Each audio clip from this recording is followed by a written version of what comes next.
Hola a todos y bienvenidos a este análisis. Vamos a desgranar un día de locos, los frenéticos eventos del 8 de mayo de 2026.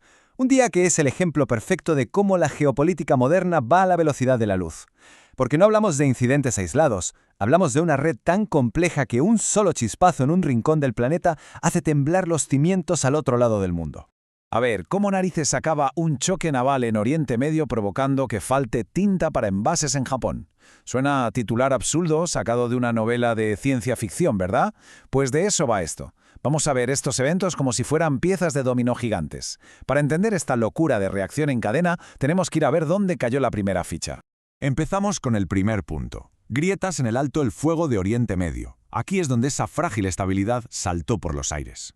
Fijaos a qué velocidad se desmorona todo. Hora 1, todo tranquilo. El alto el fuego sigue en pie. Hora 2, ¡pum! Ataques iraníes contra la armada estadounidense en el estrecho de Hormuz.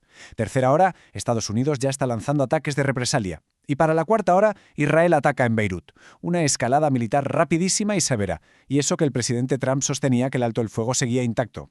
Y justo después del ataque en Beirut, que presuntamente acabó con la vida de un alto comandante, el primer ministro Netanyahu soltó esta frase: "No hay inmunidad para los enemigos de Israel".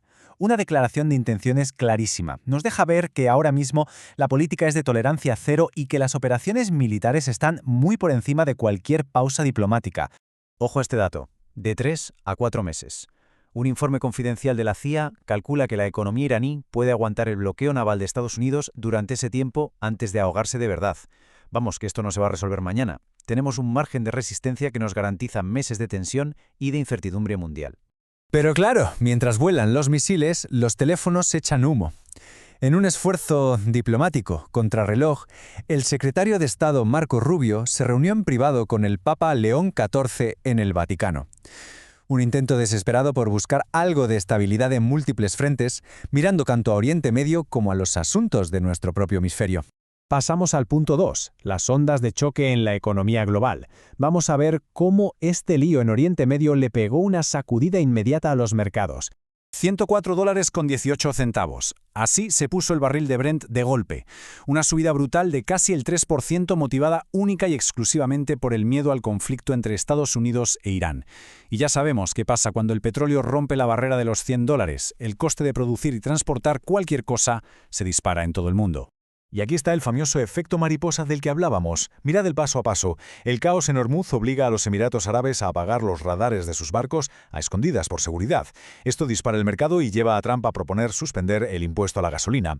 Y de rebote, la alteración en los suministros químicos derivados del petróleo acaba provocando escasez de tinta para los envases de snacks en Japón. Es la globalización mostrando lo frágil que es en realidad.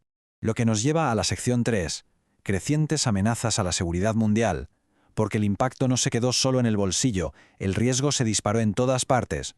Imaginad el estrés simultáneo en las agencias de seguridad e inteligencia. Todo a la vez. En Malí, 50 muertos por insurgentes de Al-Qaeda aprovechando el vacío tras la retirada de tropas rusas. En Alemania, saltan todas las alarmas por posibles ataques híbridos vinculados a Irán. Y en Pekín, los diplomáticos corriendo para preparar la cumbre entre Trump y Xi Jinping con la guerra y los aranceles sobre la mesa.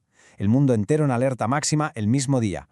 Y por si el tablero no estuviera ya tenso, vamos con la sección 4, una crisis sanitaria en gestación, otro frente completamente distinto, esta vez en alta mar. La Organización Mundial de la Salud confirmó un brote de virus de los Andes, un tipo de antivirus bastante peligroso a bordo del crucero MV Ondios. Gestionar un brote viral grave en un barco lleno de gente ya es una pesadilla logística gigantesca, pero sumadle a eso el caos internacional del que venimos hablando hoy. Hablamos de al menos 3 muertos en el barco. Esto desencadenó un rastreo de contactos masivo e hipercomplejo por el Reino Unido, Francia y España. Es el ejemplo de manual de cómo la movilidad internacional, que normalmente nos conecta, puede convertirse en un vector de riesgo crítico de la noche a la mañana, exigiendo una coordinación brutal entre fronteras. Regresamos a territorio estadounidense para la sección 5, batallas de política nacional en Estados Unidos. Las crisis internas no se tomaron el día libre. Fijaos en estos dos bombazos institucionales que ocurrieron en paralelo a las crisis mundiales. Por un lado, un gran revés legal. El Tribunal de Comercio tumbó la aplicación de ciertos aranceles de la administración Trump, golpeando directamente la política de América primero. Por el otro lado, fuego en el Senado. Los demócratas se lanzaron contra la FCC acusándola de extralimitación política por una orden que afectaba a las licencias de transmisión de Disney. 2 batallas gigantescas en casa. Pero la agenda sigue. Entre juicios, aranceles y la crisis del Golfo, el presidente Trump sacó tiempo para recibir al presidente brasileño Lula da Silva en la Casa Blanca. Una reunión clave para el comercio y la estabilidad regional. Y tiene todo el sentido. Cuando medio mundo está en llamas, cuidar las alianzas y la estabilidad en tu propio vecindario es absolutamente primordial.